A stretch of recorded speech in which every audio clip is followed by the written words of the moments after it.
le vendredi 9 novembre et il est 8h30. Et c'est la revue de presse. Avec David Abiker. Bonjour David. Bonjour Pierre, bonjour Céline et bonjour. À tous. Ce matin, c'est un mot-clé, un hashtag qui fait la une après le drame de la rue d'Aubagne à Marseille.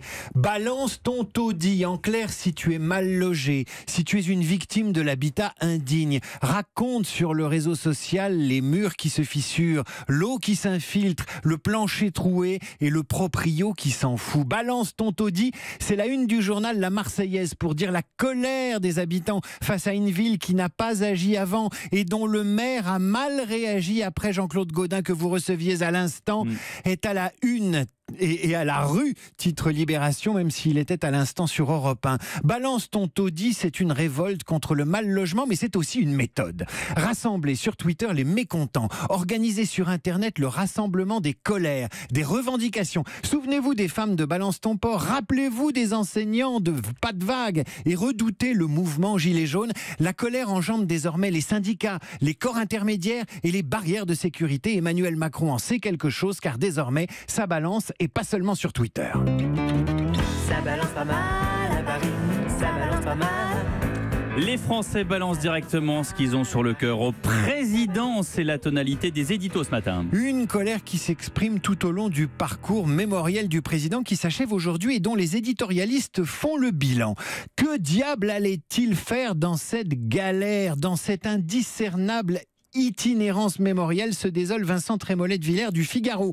Pour lui, le président est victime de la compulsion numérique, encore elle, de l'esprit de meute des réseaux sociaux, de la boulimie de notre société d'information et de la tyrannie de l'immédiat. C'est pas mal qu'un journaliste le dise. L'itinérance mémorielle s'est transformée au choix en chemin de croix dans Sud-Ouest, en parcours du combattant dans le Républicain Lorrain.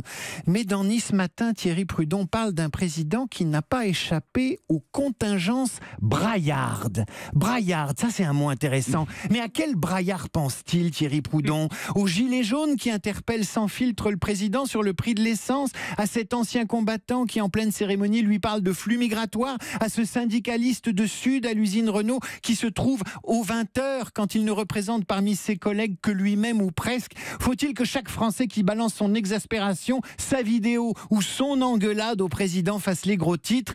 Je vous laisse vous poser la question. Il est heureux pourtant de ce contact franc et direct. Emmanuel Macron, il l'a dit hier tout sourire, mais on a du mal à le croire. Et ailleurs dans la presse, ça balance aussi. À la une des Échos, Christine Lagarde, patronne du Fonds monétaire international, balance sur les élites. Tiens, les élites.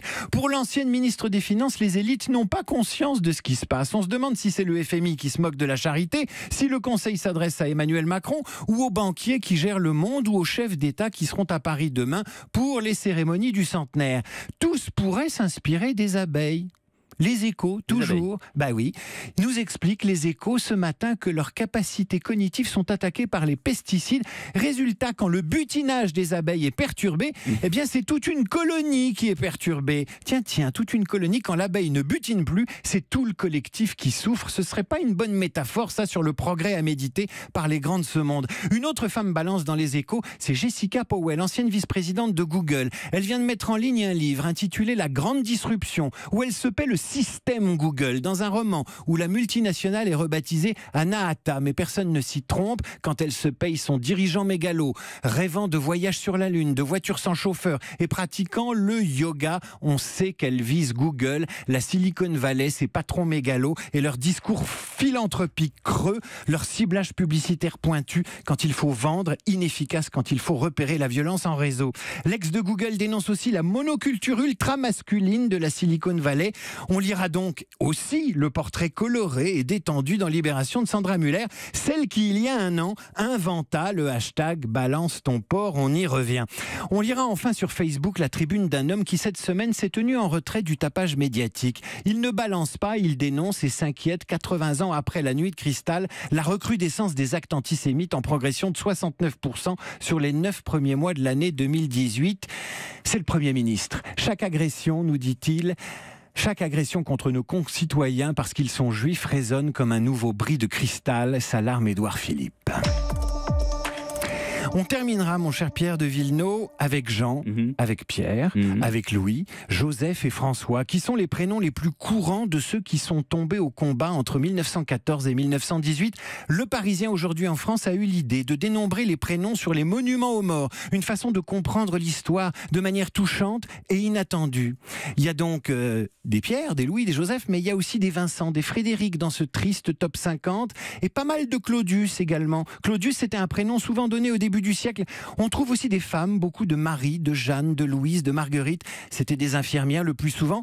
Et puis, ajoute le Parisien, il y a de nombreux Mohamed, avec un seul ou deux M, des Ben Mohamed, avec un seul ou deux M. Si on les réunit tous ensemble, ces Ben Mohamed et ces Mohamed, ils sont plus nombreux que les Mathieu et les Martin. Abderrahman, Martin, David.